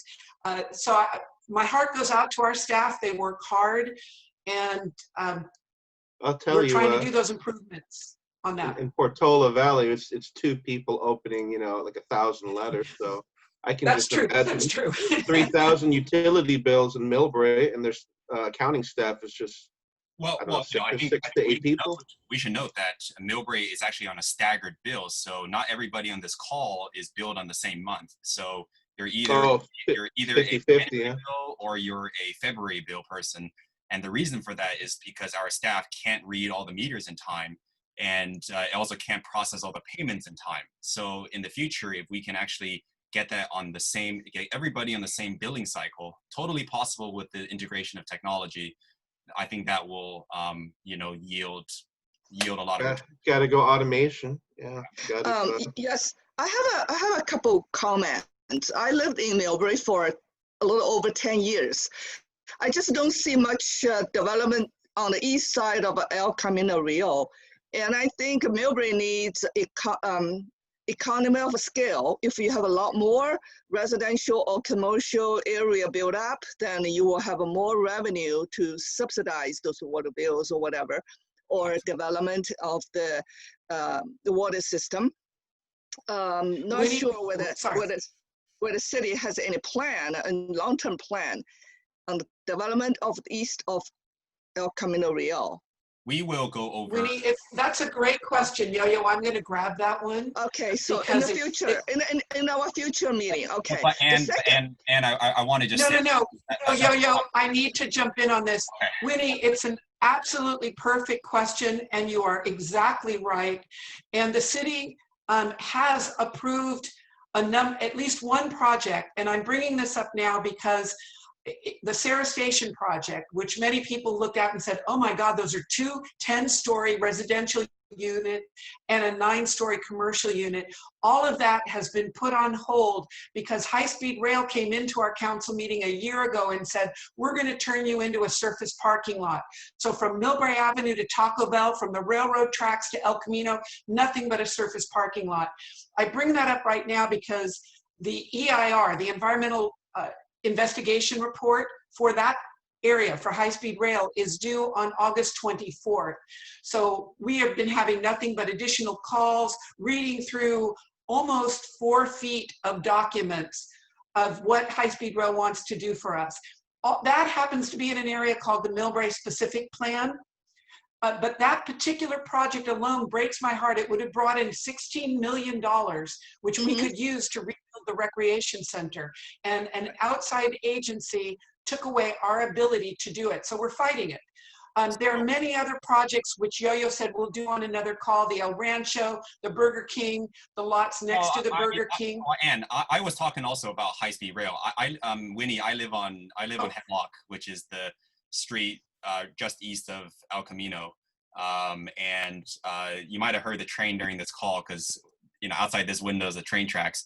And, like we're going to talk about high-speed rail, and what Ann talked about, how high-speed rail is actually jeopardizing some of our east of El Camino development. We're going to talk about that. And we're also going to talk about the Millbrae specific plan because we're going to talk about the density. We want to talk about the vision of development. And you're right. I mean, until Millbrae gets to that economy of scale that you talked about, that you referenced, we are not going to see the end of some of these problems, right? We're not going to see the end of not having enough revenue, not having a diversified tax base, of just constantly complaining that we're too much residential and not enough commercial. So yeah, but we are really, compared to our neighboring city and county cities, we are very in a disadvantaged status because we don't have much commercial to generate any sales tax to subsidize our cost. But that's just my point. The second thing is, I'm just wondering whether there's any equipment or facility or technology would help us to save water by reuse water. Like if I wash my vegetables and then the water will just go down the drain, but instead it could be used to water my plant or something. Reuse water, right? So then we save our water bill. Is that possible? I'm just wondering because I have not done any research yet. Just wondering. We do allow a certain amount of gray water systeming. It depends which water stream. Obviously not anything coming from toilet water, but if you talk about the water coming from your washing machine, and the person to contact for that is Shelley Ryder with our sustainability department. Shelley actually works in City Hall. So once we start opening up City Hall, or just call her on there, you can figure out certain gray water systems are allowed. As I said, for the new buildings, they're going to be collecting storm water, which isn't really gray water, but they'll be reusing it on site. The city does encourage and has a rebate for big cisterns, basically, to collect rainwater. We will be encouraging people to try to keep more of the water that falls on our own homes in our own homes by creating swales and things like that. That's all part of the green infrastructure program, which we approved a year ago. Well, also, it's an excellent point, Winnie. Anne, I think earlier you mentioned the purple piping, right? And for those who don't know, purple pipes are, I think, correct me if I'm wrong, it's recycled water, right? It's recycled water, typically tertiary. Tertiary, not secondary. When we redid our sewage treatment plant, sadly, can you clarify what tertiary means for everybody? Tertiary just means that they do another layer to remove the chemicals that are used to kill the bacteria in water. So it means removing chlorine, it means removing ozone or bromide or whatever chemical is being used. But it's an additional process. For Millbrae to get to tertiary, we need another $30 million. None of this is cheap to do another layer of treatment of that. But that doesn't mean that some of our secondary water isn't already being used. And we are currently using some of our water. But just so that everybody understands the complications of infrastructure, Burlingame has its sewage treatment plant. Its treated water comes past Millbrae. Millbrae adds to it. It goes to San Bruno. San Bruno's sewage treatment plant adds water into that pipe. Then it goes to South San Francisco. And at that point, it is shipped out into the middle of the bay and dumped. Basically, really nice quality water is dumped out in the middle of the bay. And that's something with sea level rise and climate change that we have to work on. They're very expensive projects. My goal, and I believe our city manager's goal, is to make sure that we have these plans in paper. And then Lou will know this. There's a term called shovel ready. The more we have our plans all in line and all the permits ready, the easier we can apply for grants to get money to help offset those costs. And that's another big step that the city is getting better at. You're going to see a bicycle trail and actions happening on Murchison, Ashton, Millbrae Avenue, and Hillcrest. because we're getting much more aggressive at getting grant funding in. We need to do much more, but So, we're tiny steps. So purple piping is where recycled water, essentially right now, we only have one pipe running to all homes, right, Winnie? So you just have clean water and you flush your toilets, you wash your, you brush your teeth, you wash your vegetables, whatever, with the same clean water. Purple piping is a newer technology, but it essentially allows, for example, places that don't need the cleanest water, like watering a golf course or a car wash, to use that purple water. Currently, there's no, to answer your question directly, there's no mechanism to where, let's say, we can separate kitchen sink water from toilet water and have it go down 2 separate pipes. So currently everything goes down the same sanitary sewer pipe. It gets processed in one place. And I don't think that's a technology that exists yet. But I know some people, they like to catch their bath water and dump it to water their plants. So I think that's as good as it gets for now. Yeah. And no, but again, with the new developments around the BART station, which many people in Millbrae hate, but the good news, there are many good news things about these new developments. They're bringing the pipe system, the purple pipe system, from the edge of 101 up underneath the railroad tracks, up to El Camino Real, and then all the way to Taco Bell. They're going to have purple pipe. Subsequent, the purple pipe will be there. And then we need to get it to the islands down El Camino Real. Mills High School and Cappuccino and the golf course are going to be the 3 biggest water users in the city. So getting that piping system, if we can get the redevelopment along El Camino Real happening, they will bring that piping system, and we get closer and closer to Cappuccino, which even in San Bruno, their utilities are Millbrae. So we'll get it to Cap, we'll get it to the golf course. All right. Excuse me. Jenny? This is Jenny. I Jenny? just wanted to excuse myself, and I just wanted to thank you for your time. Oh, thank you. And thank you, Jenny, for joining us. We've been dragging on. Feel free, like we said 60 minutes. The rest of the time is for anyone who wants to stay and talk. But thank you, Jenny. Thank you so much. Have a good evening. All right. Thank you. Thank you very much. This was a very comprehensive presentation. Appreciate it. Thank you, Linda. Well, thank you for joining us.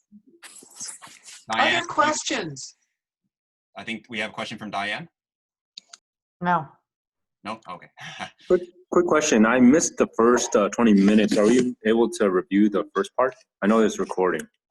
If everybody looks nice and presentable, me and Ann, that is, we will post it. We have been recording, so we'll try to get this on YouTube or something tonight.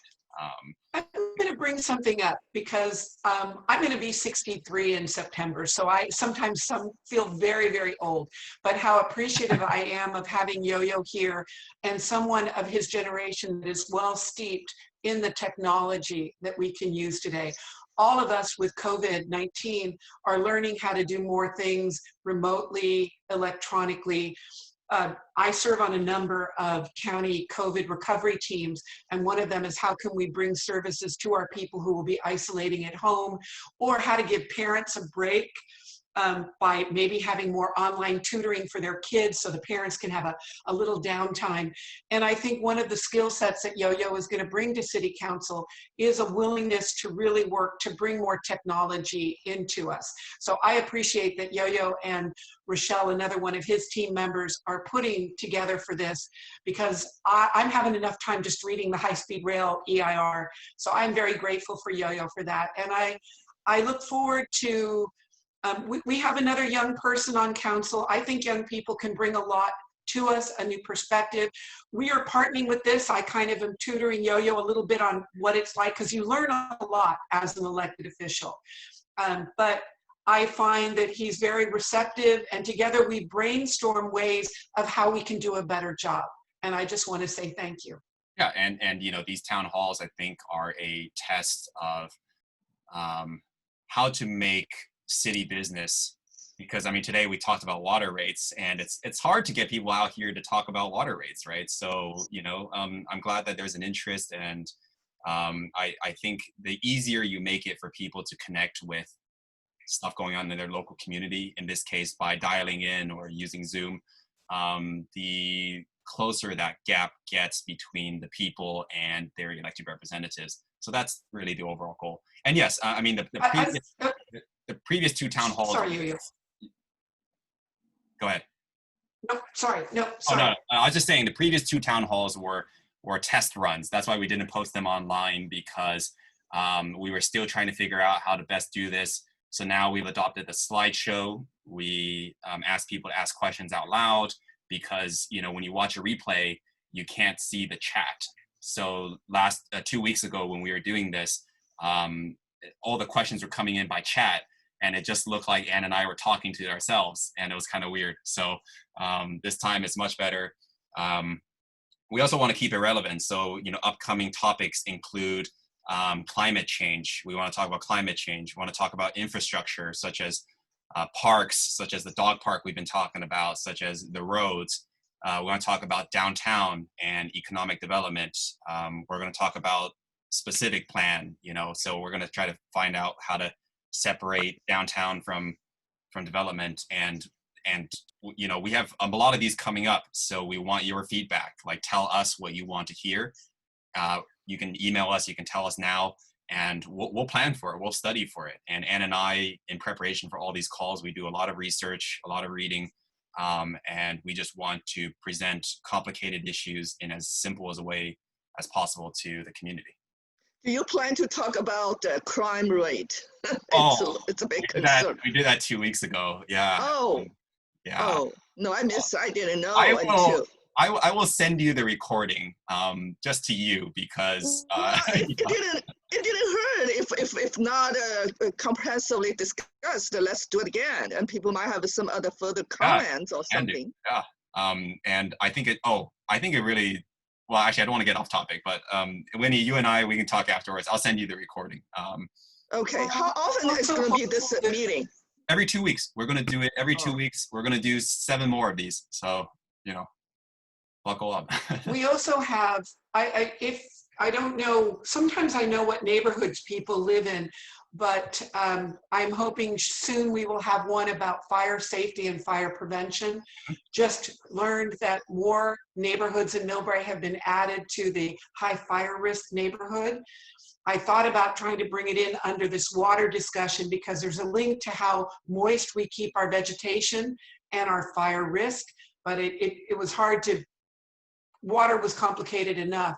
But the new neighborhoods, if anybody lives in those, it's Meadows, it's Clearview, Crestview, the top of Millbrae Highlands, the top of Millbrae Avenue, and the top of Mills Estates. All of those areas have been added to the high fire risk neighborhood. I would like us to have a discussion about how we can prepare. The terminology that is used is called WUI, Wildland Urban Interface. So logically go, okay, we're all the neighborhoods up by 280, and there's all that wildland over there where lightning could hit a plant and it starts on fire and the wind blows it to us. And that's what's finally happened. And I really want to work with our residents and make sure that each of us is doing what we can in our homes to make us as fire ready or fire safe as possible. So Yo-Yo and I will talk about that. I will also say on this Tuesday's council meeting, we're going to be talking about the recreation center, which we are still hopeful that will break ground in August. But now with council, the public can zoom in, and they can raise their hand, and they can give comments. We're still kind of working through a Brown Act environment and public comments. But I think if any good comes out of COVID-19, it is pushing cities to become more technology, and people who can't leave to come down to a council meeting, they may not drive when it's dark, they may have children or elders at home they have to keep an eye on. Now they can call in or dial in and be a participant in our government, and that will make Millbrae better. Yeah. Even if I disagree with you, it's better when we talk. Yeah. Right. Right. So, but I'm just wondering whether the purpose of these meetings only just for people to learn what's going on, asking questions, or are we going to have some kind of an action plan and then just continue to follow up with the issue that people raised? Well, some of the issues today that were raised, I'll send directly to the city manager because as an elected official, I can do that. But this is so that the voters can tell us what they care about so that it becomes part of our campaign plans. You know, the issues that we're going to fight for. And then once Yo-Yo and I are, I'm reelected, he's elected, then we can build it into the goal setting for the city. Well, I've got a quick comment here. Yes.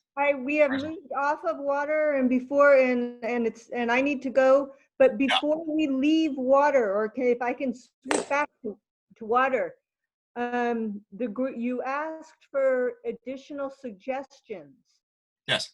In the additional suggestions, first, if we can make the city a little more sophisticated in the way that we evaluate what's needed from the customers, I think that will help us be more efficient.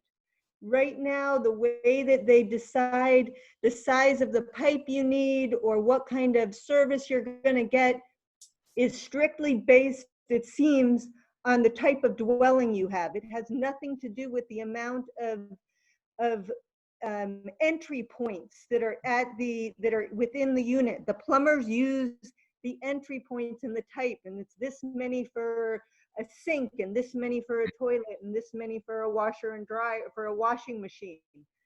That is a better indicator of what kind of pipe you need. Are you having service issues at the moment? Like not enough water? I wanted to, when I did a remodel, they wanted me to move a duplex to a 6-inch pipe. My duplex is two bedroom apartments. It's ridiculous. That's a huge pipe. It's ridiculous. Yeah. Okay. But at any rate, I didn't do it. Well, we will follow up for you. And but regardless of what that is not a good use of our city to evaluate that kind of thing, and it's not an effective way to use our water. That's the second suggestion that I have, is that if we can apply some carrots as opposed to help with the reduction in the operating costs, both of these things will do that. Our residents are willing and interested and motivated to do things themselves, and we have to, because the city's not doing them for us. But when we do those, if we could apply some incentives from the city as far as reductions or benefits that we could see, that would help the city to do these things and have by the citizens. Marissa, can I ask if you've asked the city for any of the water saving appliances that they give out? Have you gotten the shower heads, the aerators? Yeah. I use the little the water timer. Okay, which is one form of the incentives. So that everybody knows, when our city engineers stipulate a size of a pipe, it's not something that the city goes and evaluates. It's actually based on the Universal Building Code. It's not though, because the Universal Building Code did not require that I have a 6-inch pipe, and I'll check on that. And maybe that's something coming up as we try to approve more ADUs.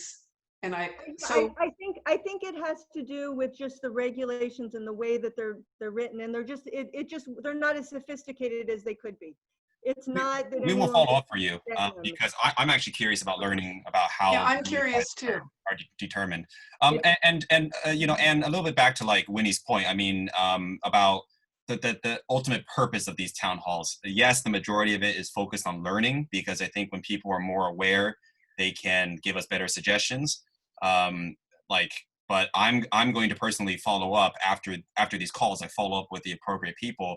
After this call, I'm going to be talking with Public Works again. I talked with them before this call. I'll talk with them afterwards and actually tell them, hey, there was enthusiasm for the smart meters, or that there is confusion with the bills. That's what we heard. Like, people still don't quite understand the breakdown. Why should it be that I'm explaining this when it should be really clear on the city? I'm going to, you know, I actually built a water bill calculator myself, and I'm going to suggest that to be put on the website so that people can actually punch in their bills and, you know, and they can play around with the calculator, see how their bills are calculated. And to Marissa's point about the yeah, you might touch base with me on the smart meters. I worked for Cellnet that became. You and I got to talk after this. Yeah, I have your email. Yeah, and I'll pass your email to Anne as well, so she can help you with the meter issue. And by incentive, yes, like I want to see, for example, like maybe again, just an idea, we can give people a 5% discount if they auto pay their bills, right? You know, because it cuts staff time. Because people don't want to just save $14 a month from reducing their water bill by 25%. We need to give people more incentive to help us, you know, because this is a partnership. We are one city, we have one water system, one water staff. So yeah, we'll be exploring that. And, you know, the conversation doesn't end here. We just appreciate everybody's ideas. I have one question. Yes, Anne, when you're reelected, do you automatically become mayor? No, that's No. actually you know, it's, you know, the last year has been pretty good. I give a lot of credit to our new city manager. The amount of things that we've accomplished since he's come on board versus the time before has been really terrific. But clearly the way Millbrae has done this, the politicizing of the rotation has made us be a laughing stock in the area. It's humiliated me, it's humiliated my family, and that is another topic for another day, but I think it needs to be codified. Absolutely. I know Yo-Yo and some of the other people on the call, we've talked about it. We've talked about, should we have an elected mayor like San Bruno has? That's one way to go. Or should it simply be that we rotate based on the number of votes and there is no discussion? There is none of this, well, frankly, bullying that Millbrae did. No, before I got followed on it in the council. past, and I was embarrassed to say I was from Millbrae, and I'm sure you and your family were embarrassed that this was even occurring. So is it the highest vote getter that becomes a mayor? Historically in Millbrae, it went, knowing that we have elections, you know, that two people are elected and then the following year 3 people are elected, and it rotates like that, that the highest vote getters would be next on the list for mayor and vice mayor, in which case Gina beat me by 5 votes in 2015. So I should have been mayor 2 years ago, and then again, or this year. But it's only a suggestion, unfortunately, at this point. And that's why I've been saying that we need an ordinance. We need something that's passed by the people that locks in this rotation, because I think Millbrae people have either, you know, we either elect a mayor separately like San Bruno does, like other cities do, or we lock it in. We lock in this rotation, make it so that, you know, the whole, whoever gets the most votes, then the second most votes become mayor. That isn't just a suggestion, because at this point, we've realized how unstable and unpredictable that makes the council. I think it's a disservice to the residents. And it's, you know, even though people don't speak up about it, a lot of people, that's one of their top issues. You know, when I went around in 2018, people were very upset to see that type of bullying and that type of behavior. And that's not what the residents of Millbrae are sending us to the city council to do. It's not to go get in these childish fights. It's to do the job. And people want to know who their next mayor is going to be with predictability. So yeah, but that's, thank you. Yeah, we will talk down the road about that, about just general accountability and council working. Any other questions about water? We're sorry, you know, I know we kept the presentation. Can I throw 2 more things out there on water? Yeah. It took 4 years, but we finally in Millbrae now have the Lawn Be Gone program. Because at the same time, we hear from residents how run down Millbrae looks, how the front yards don't look maintained. And part of that is because we have seniors who no longer physically can maintain or are on a fixed income, and that's one way to save. Or we have people who don't care. But with the Lawn Be Gone program, if your lawn is viable and you can turn it into something more drought tolerant and get money back for getting rid of that long-term water use, part of me goes, well, you know, one thing about when a drought comes in, you let the lawn die. When the rainy season comes, it comes back, sometimes with more weeds. But at least that's one incentive that we have now for people who do want to maintain the front of their house. But it's expensive to replace a lawn, and it takes time and effort. And so that's one thing. I would love to hear more incentives. Anybody that has ideas of incentives, I am all ears for hearing that. And this is Paul again. Please don't call me Mr. Ruggiero. I think my 98-year-old father qualifies for that. So you can call me It's Paul. my council hat. Usually we should call people very respectfully, and this is more casual, so I'm kind of stuck between two places. Well, going back to the whole water thing, you know, your bill compared to my father, who Ann knows is a 98-year-old living at home alone, and his water bill, I think I mentioned in an email to you, was over $400. And when you mentioned about the meters wearing down, I agree. You know, some people don't want to hear it. I worked for PG&E for 40 years in construction, so I understand a lot of what you're saying. And the meters do wear down. But when they went out and they took my father's meter and they brought it back in 2 days and said it is 99.9% accurate. So I told my dad, I said, well, that's fine if they're just measuring flow on that meter. Right. However, these meter readers that they use, that you say they have to get in the vicinity of the black, I'll call it the black dot on the top of the water meter. Do they have to literally touch that, or are those readers calibrated at all? Because his meter could be 99.9 or 100% accurate for flow and allow only that amount of flow through. If the reader is not being accurate on what it's telling his wand, then there's an issue. And I only say that because his bill or his usage, I should say, is very, how would you say, it changes. It shouldn't be that way. You know, where in December he's using 20 units. You know, so here's a guy that showers once a week if he feels like it. You know, units. During the winter he doesn't water his lawn. He does his laundry once a week, and his bill at one point he used 20 units. I've checked for leaks in his toilet. I've checked for leaks in his sprinkler system with his brand new lawn, and I can't locate any of that. So I guess my question is, the meter's accurate, but do they calibrate, or are they required to calibrate the readers that are so I mean, taking down this information? The first thing of concern is, of course, the meter accuracy. I don't agree that any water meter, especially water meter, can be 99.9% accurate. I don't think that's possible, especially when the manufacturer of these meters advertise the accuracy to be plus or minus approximately 5%.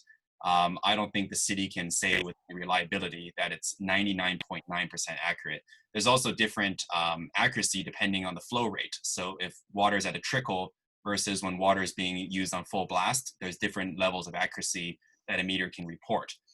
Newer meters are ultrasonic, so they don't work on a mechanical basis.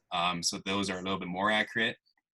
My understanding is that the meters, when they have that wired connection to the surface, I'm sure Marissa can go into this a little bit more, but my understanding is that it just directly reports whatever is on the dial on the meter.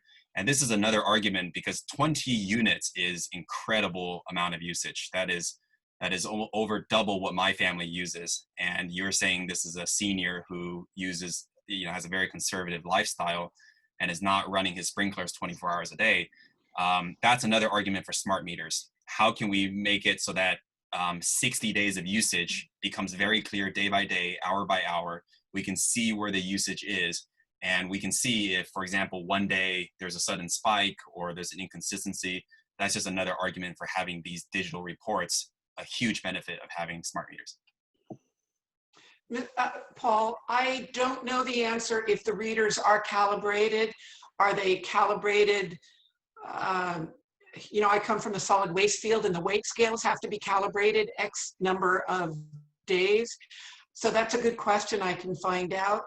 Your dad was not the only person who's contacted me saying, suddenly our water rates seem to go so unnaturally high. Now, I know it happened at our house once, but it was my sprinkler pipe that broke. And I was actually home. And after a couple hours, I go, what is that? And it had gushed. It filled up my whole swale in the backyard from that much water. And our rate was really high that period. But that, I don't know. I don't have a good answer why that is. And Did Marissa have anything to add? Yeah, you can usually see if you lift the disc, you can usually have you have to have access to the meter physically, and there is a reading on the meter. So you should be able to check. And my neighbors who 80 some odd people, year old people, they didn't use a lot of water. They had a similar situation. It ended up that there was the water pipe actually broke, and which doesn't really make sense to me because it's still the flow going through. That is certainly that's all that the meter is tracking is the flow. Right. The smart meter. I've checked that. I've gone back a couple times within the same day, checked the reading on the meter, and then gone back and checked it, and there's been no movement. And I believe when the water department went out there, they also checked for flow. There's a flow indicator on the meter. So there's a little triangle on the meter that turns, even though the dial may not turn because, again, the dial only turns once every 748 gallons, right? You check the little. I understand that. Arrow. Yeah, so on the water, on your bill, you'll see what the meter read is.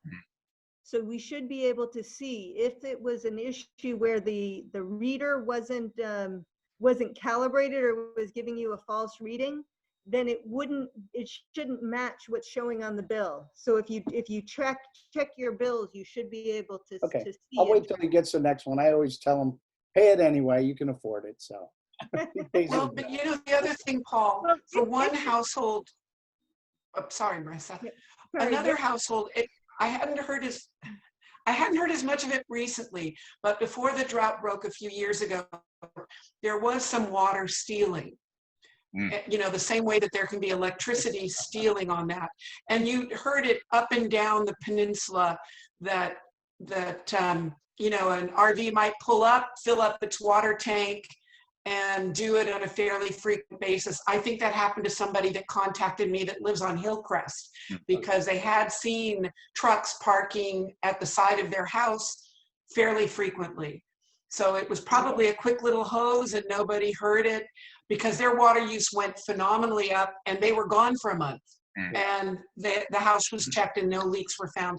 I wish I had a perfect answer for you for that. That's fine. I don't think there is one, Smart but maybe we need to do more on the website to say, here are the ways to track it. Here, try this, try that, and see what we can do to help each other. Having our water department be a little more sophisticated would be good, because I went in about my neighbor who had I think over 30 units or whatever. And they said it might be a leaky, toilet. I said, a leaky toilet is not going to give us that. You can walk in the house and not hear anything. So if it was running that hard, you would hear it. But, I will also, as you said, and Anne, your suggestion about the smart meters is a way that we will be able to have more information, which will be able to help us to track that. The other thing to pay attention to with the smart meters is who is doing the tracking and what kind of controls. Sometimes the people who put those in have sophisticated systems where they can give you a level of information that takes that away from the city.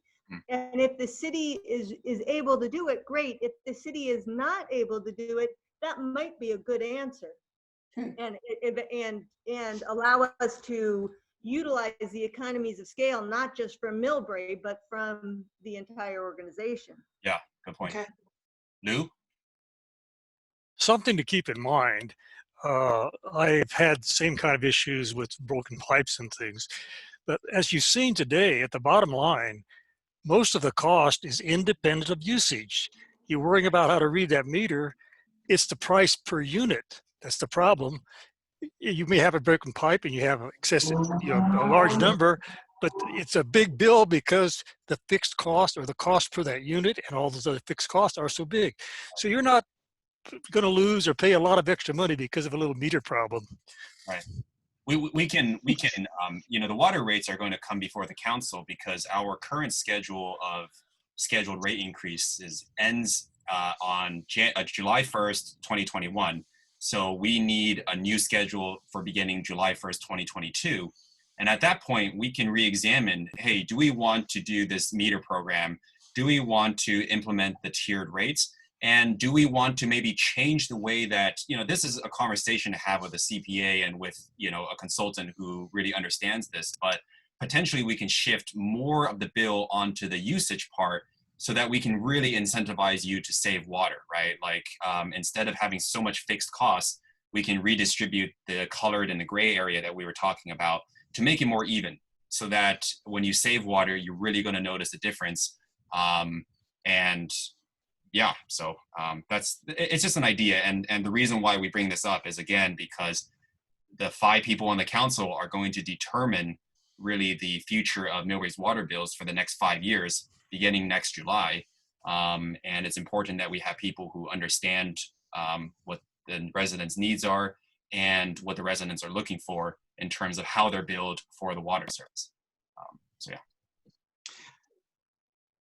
All right. I would only point out that goal setting is typically done in January. I prefer to see goal setting done in November so that January you're starting on a calendar year. It's always weird that some programs are based calendar year and some are based fiscal year. The actual rate setting discussion in my world, I don't know, Lou, when you were here, should be more in the February, March timeframe because you have to build that into the budget, which is approved in June. So all of these are the pacing of how government work is done. We have goal setting is nice, but there is thousands of words, the documentation on the philosophy for setting rates for utilities and how much is fixed and how much is variable, and what you do there is people have studied that for years.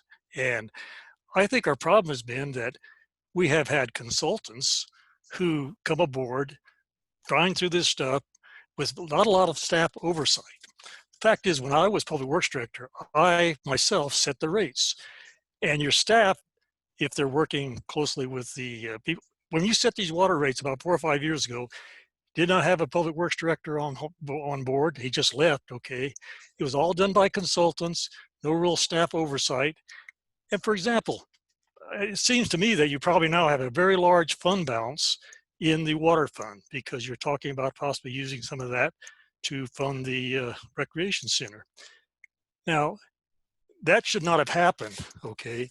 What is the fund balance today? Do you have any idea how much that reserve or fund balance is? And, we'd have to do the maintenance and the repairs, but to accumulate a whole bunch of money that we can't spend just accelerates the rates too fast, too soon. Do you have any idea what the fund balance is in, or the reserve is? I think it's going to be discussed on Tuesday, Lou, and I haven't looked at the staff report.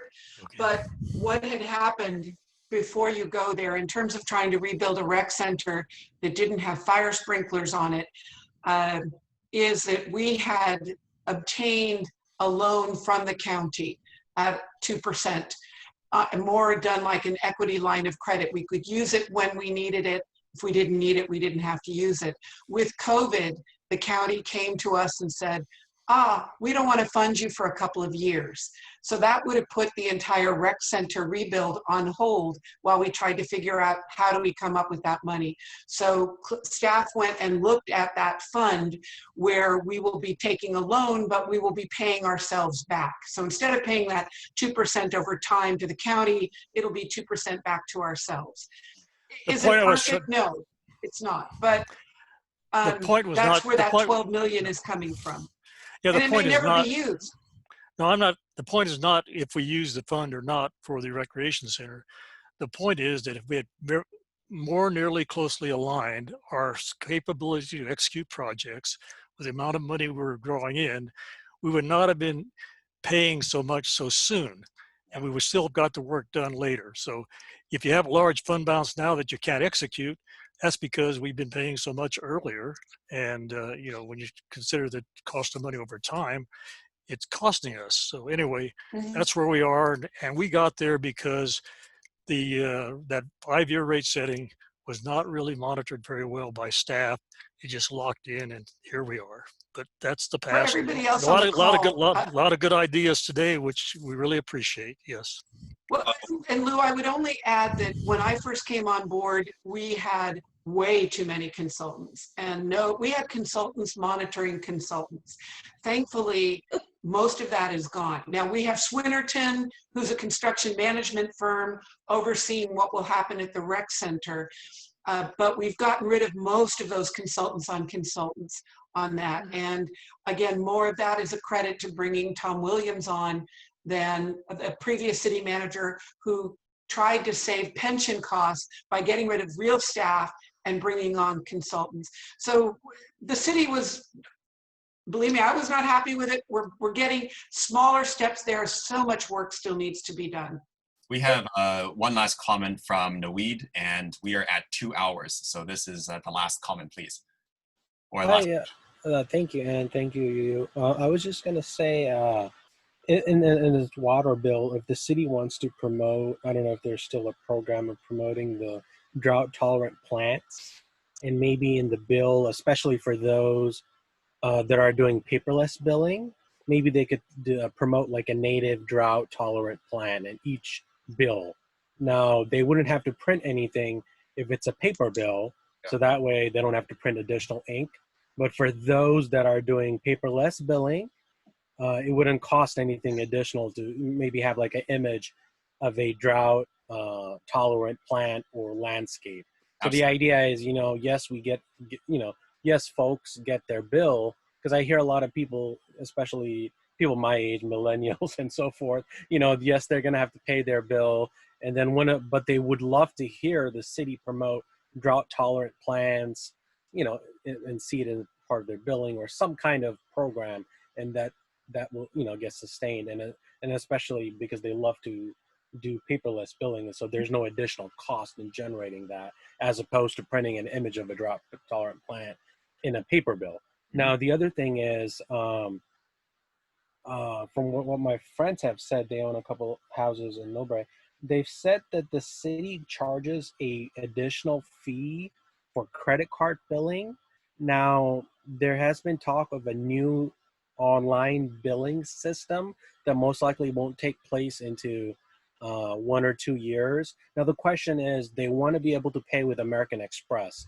And traditionally, credit cards such as American Express are typically excluded from online utility billing. So if there's a future online billing program to either reduce credit card surcharges and or to add American Express as a bill, because they love to have everything automated, and perhaps there's a system in the future where they can do that, and to make that the ACH, which is the online banking system, to make that a little bit more seamless. So because I have both Wells Fargo and Bank of America, and both use the common platform when they do online billing. So in theory, there should be no issue as far as online utility, but it depends on the vendor end, which is to say the city end, what system they're using. And if they're using an older platform, then yes, there would be issues. So I just wanted to put that out there, those thoughts. Yeah, thank you. Good to know. May I ask you a question? I love the drought tolerant. The Community Enhancement Advisory Committee still works on drought tolerant information. Hopefully at the community garden, we're going to have a new butterfly garden as an example garden, and then a drought tolerant garden to help people see how things can look. Many cities have had those for a long, long time. One of the things that Millbrae is really lacking, and we haven't done since 1992, is do an assessment of the health of our urban forest. Now, part of the problem, trees do many, many things. One of which cools down the environment, cools down the ambient temperature of a city, but they take water. So as I'm the liaison to that committee, and I would love to see us have more trees, but then there's the issue of water. And I haven't figured out how to have homeowners want to take on a tree, knowing that it's going to be a water cost, but how valuable trees are for reducing crime, slowing down traffic, cooling down your house. So many things on there. What is your generation and any of the thoughts of you on the call about trees? And for example, I grew up in Meadows, and back in the day, every house in Meadows had a plum tree in front. And most of those trees are gone. And when I go to Meadows, I go, wow, it's so lacking. Not every house, but a good number of houses, there are just no trees. And then you compare us to Palo Alto or Mountain View, where their heat island is so minimal. They're at almost 80 plus coverage by vegetation. And we're waiting for our numbers in Millbrae, and that means planting trees. So what do y'all think?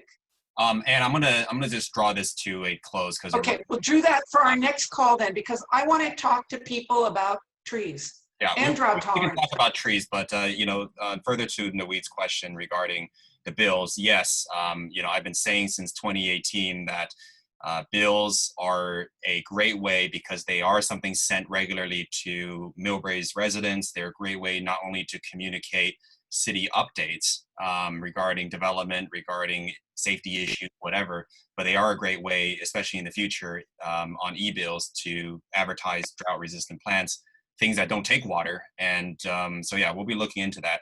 And also regarding the billing, currently Millbrae does not charge a convenience fee. So the Millbrae's finance department eats the credit card payment charge. So you can go to City Hall right now and pay your bill in person using a credit card.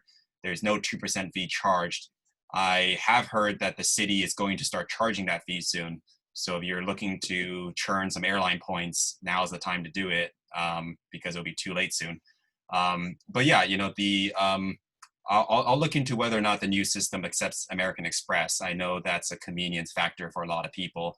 But the goal in the future is to get people on automatic billing, on the ACH billing that you talked about, or if the city gets on board with what Linda was talking about, making it really seamless to do bill pay from your online banking. What a lot of people don't realize is that online banking, some of the payments go out by paper check, some of the payments get sent electronically. And Millbrae being a government agency, we should be able to support those electronic payments where we don't have to have the banks send us checks. So I'll look into it for you. I was talking with someone from finance before about it, and we'll get it cleared up. Yeah, anyways, so okay, so that was longer than, that was 130 minutes, not 60, but I think we had a nice discussion today. And we will announce what the next, Ann and I will talk about what the next town hall is, and we'll get back to the public about the discussion topic for 2 weeks from now. And yeah, we hope everyone just stays safe and has a really great weekend ahead. Thanks. Bye. Thank you. All right. Bye-bye. Thank you. All right. Bye, everyone. Bye. Thank you. Bye-bye. Bye-bye.